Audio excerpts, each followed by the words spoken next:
Hello, everybody. I am Cole Thomas, the creator of the Radically Contented concept for simplifying the moment. You can find my content on Radically Contented. Be sure to say TED on the end, contented.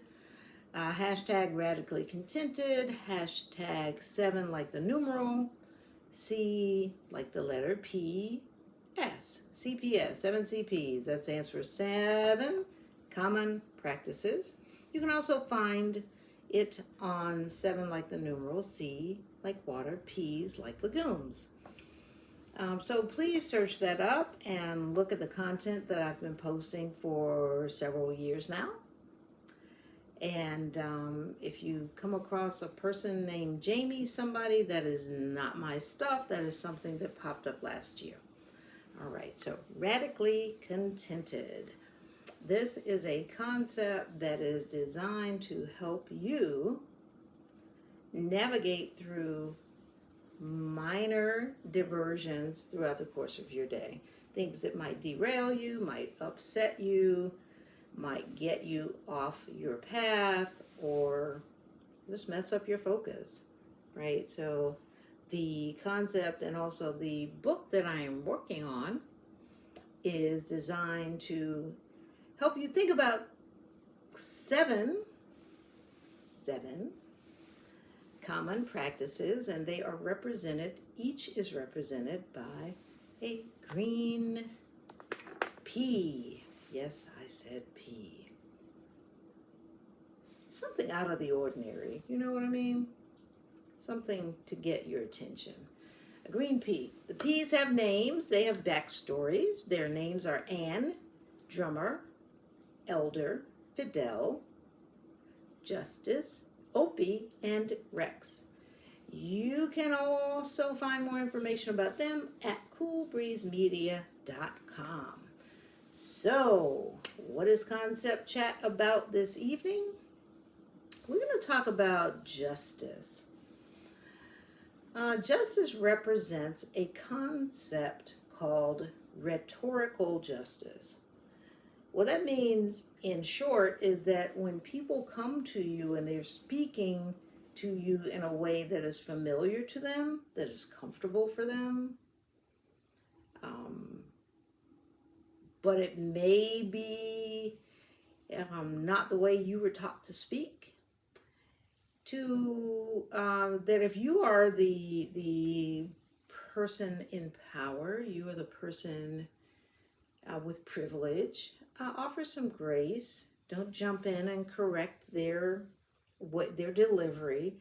See if you can listen to what they're saying. See if you can hear them, if you can receive them, and if in fact at some point your assignment in their life is to mentor or to teach, like a teacher, then that would be a time that you can say, hey, if you want to be more appealing in this environment, you might need to code switch, speak about your subject in this way. And I'm willing to support you in doing that. We, and by we, I mean, I don't know, those of us who are academics, those of us who are formally educated, we may be quick to react to the way someone is delivering the message, and rhetorical justice suggests that you do the work, lean in and hear the message. If there's some other work to do later, do it later. You can discourage a person, cause a person to feel rejected and humiliated by focusing on the delivery. Okay? So there's that. So justice, that's the P with the orange hair. We don't refer to justice as male or female because we simply don't know. Justice has a tragic flaw. And justice's tragic flaw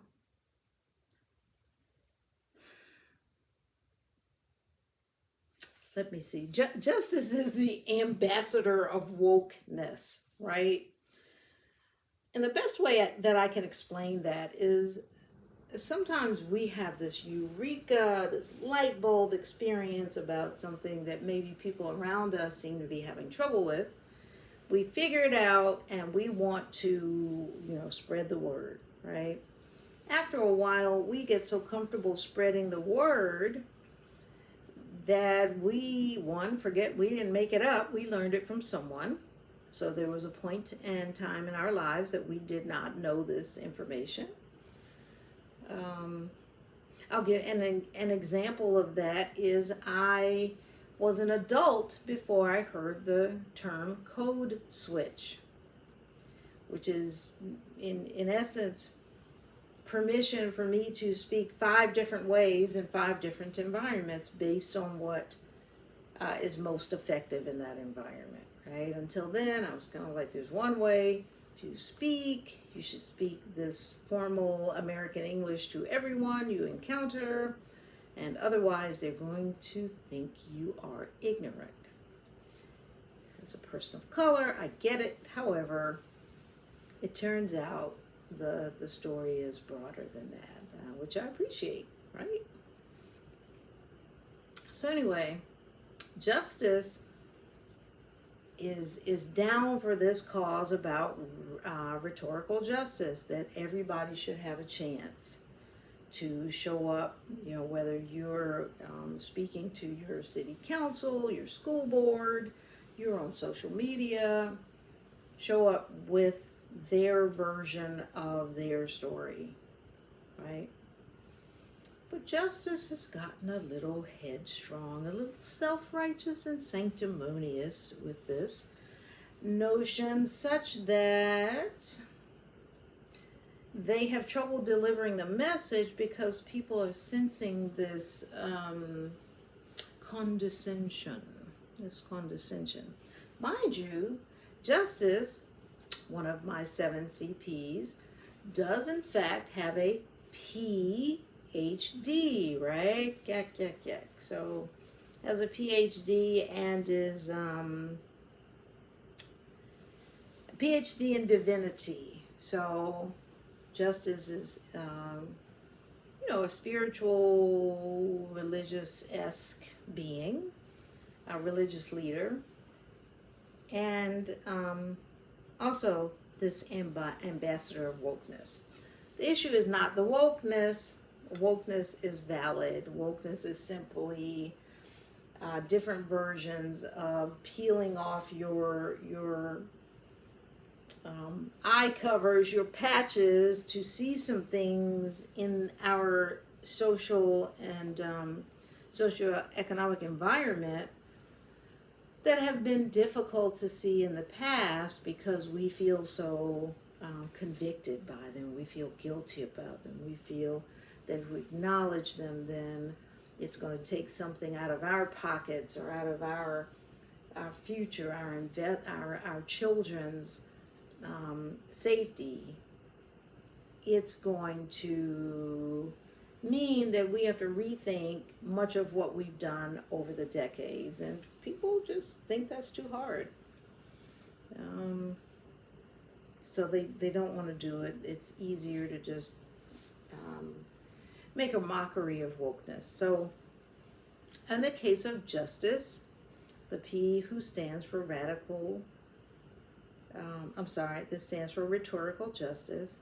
We have to just keep in mind, and Justice has to keep in mind, that there's so many areas in which interactions with marginalized people can improve. That's really it.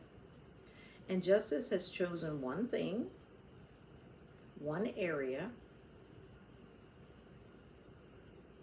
and Justice is very locked down about this one thing, very prone to interrupt people and redirect people when they are outside of an educational environment, telling people exactly how they should say a thing. But Justice also understands that if you're writing a grant, you need to use certain language, which is valid and important, because you have to consider your audience. Justice understands that when you go to Toastmasters, you have to consider your audience. So everywhere you go, it's important to consider your audience, but sometimes people who are marginalized or who have less educational privilege, or I guess we can say linguistic, language privilege, may not have the opportunity to just switch around at random. Anyway, her tragic flaw, it turns out, is kind of like being too prideful about this. And what I think, if you find yourself in that situation, what I think you might want to consider is that lots of people are in the movement with good ideas about how we can support people who are poor, people who are immigrants, who may not have or experience the same access because of their paperwork condition. How do you call that? Their documentation. People who are disabled, right? People who work alongside men doing the same job and get paid significantly less. So there are all these groups of people who we know are marginalized, but at the end of the day, no one person can take on all of these issues, right? Nor should we take on one or two issues and treat everyone else as though, you're bad because you don't take on this issue in the way that I take it on. So it's a slippery slope. You want people to understand what it is you're doing and the importance of what it is you're doing. At the same time, hey, they might be out there at a soup kitchen doing what they think is the most important way to support the movement. The movement being ways to create equity in our society. So, we just have to be careful about that. We want to bring people on board. Of course, we want to provide education, and my character, who appears with 6 other P's in an upcoming nonfiction self-help book, my character Justice, just has to remember that, just has to be reminded, because you'll see pictures of her and she's like, yeah, her mouth is open, her hair is, she's a nonconformist as a PhD person in divinity. And at the end of the day, she is probably the loudest voice of the 7 CPs. All that said, whatever your area is of activism, remain humble as you create opportunities to share your mission and your platform with other people. And that's it. That's what I have. Justice has the other 6 P's to assist with that. And at the end of the day, you have folks in your life who you can assist and who can assist you. Again, this is Cole E. Thomas. You can find my body of work around radical contentedness under hashtags like Radically Contented, 7 Common Practices, 7 CPs, and 7 C like water, P's like legumes. Have a good week. See you next Thursday.